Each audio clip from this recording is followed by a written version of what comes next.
thatmovieguyUK. Hereditary has to be probably the most anticipated horror film of 2018. Ari Aster's feature-length debut received wide acclaim at Sundance Film Festival and has gone from strength to strength. Every poster you see on the bus, the tube, the internet, everything is 5 stars, 5 stars, 5 stars. And it is even being compared to The Exorcist and The Shining. I know people are saying this, but it's a very bold and very drastic situation for you to be saying these things, because these are classics. And how do you tackle these classics with modern day cinema? So a brief synopsis of Hereditary. It follows the story of a family after the death of their grandmother Ellen. The daughter, played by Toni Collette, is unravelling very interesting and very dark things about her mother's past, who led a very secretive life and had a very fictitious relationship with her. Ongoing in this, within the house, things of the paranormal and suspicious things are occurring within the house and within their general lives, and a deadly yet ghostly inheritance is about to unravel within their family. So, to pack this into the bed, this is not The Exorcist. This is not the new Exorcist, this is not the new Shining, this is not the new anything. This is its own film. Saying this, and a lot of people will start telling you this now because everybody will see this film, the audience does not like it. I liked it, but the audience I went to and what I've read online does not like this film. A24 have a tendency to sell a film as a horror, but not in a necessarily unconventional way.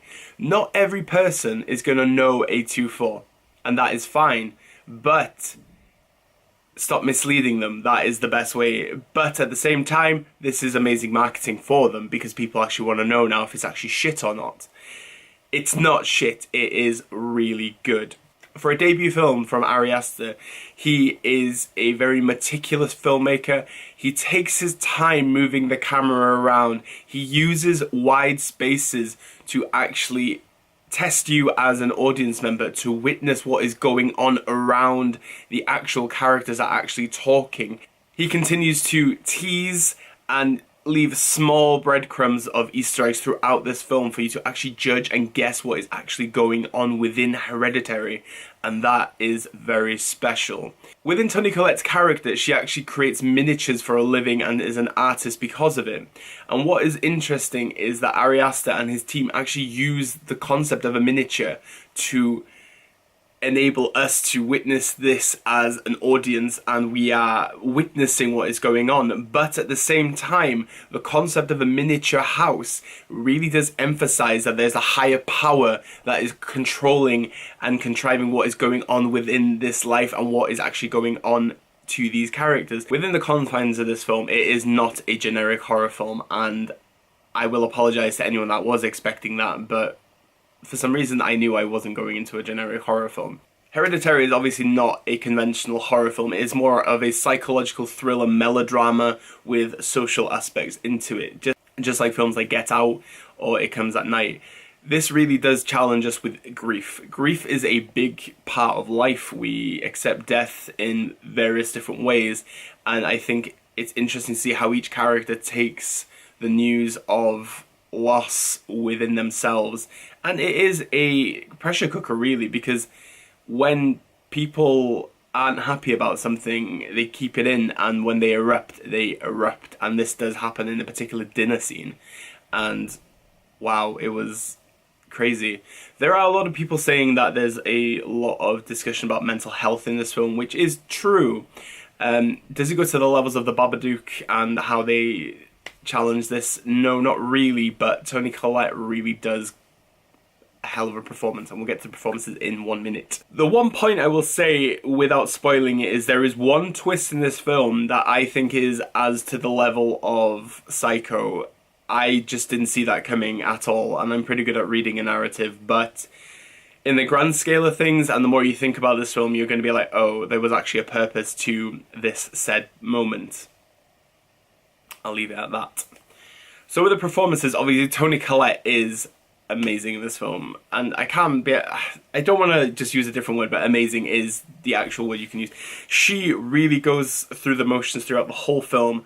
she really takes you on this horrific journey, and it is mentally exhausting for an audience member. And for her, I do not want to know how she felt at the end of every day after shooting that, because she packs a wallop.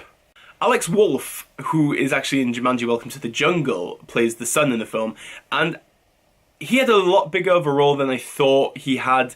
I haven't really witnessed this guy's career at all, but damn, he played this role very, very well. Especially in the latter half of the film, he just takes you to levels that you just wouldn't expect. And obviously Millie Shapiro, that goes all the time in the fucking film.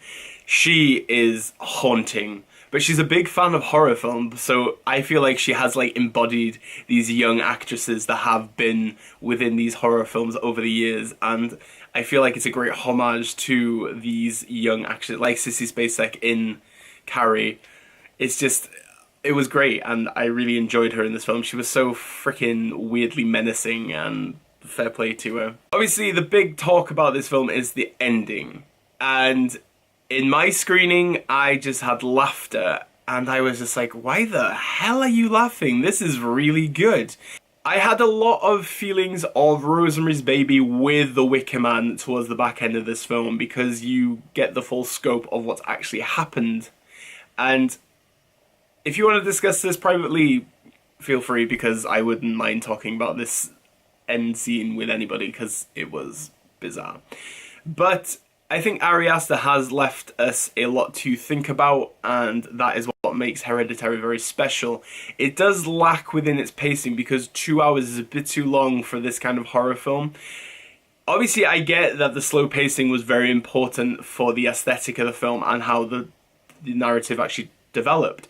But if I was a generic audience member, which I'm not, I would be quite bored, and people were very restless around me. I think an hour and 40 minutes would have justified this film more than enough. But nonetheless, Hereditary is a film that we'll be thinking about for a very long time, in my opinion. Just as The Witch did, I am thinking about this film so much, and I'm reading a few bits and bobs about various things that happened after the screening.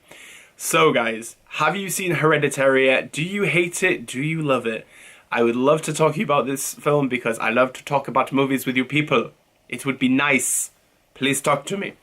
And obviously my written review is on my website, www.thatmovieguyUK. I have refreshed the website, so please go check it out, because I would appreciate you just looking at what I've done with my new website. Well, old website that is currently fresher. Yeah, there we go. And obviously it's 2001 Beyond 50 this weekend in Bangor, North Wales, and I will be filming the whole thing, so there will be a little vloggy video of the events of what's actually happened, and hopefully I will see some of you guys there, and obviously live tweet is happening throughout the whole goddamn thing. It'll be hashtag 2001 Beyond 50. That's going to be the hashtag for it. Please go see Hereditary this weekend, because I really want to see how divisive this film is going to be for everyone. And have a nice weekend. And obviously all I can say now is Diolch, danke, obrigado, merci beaucoup, arigato, dankeschön, bitteschön, all the goddamn shuns. And obviously, never change.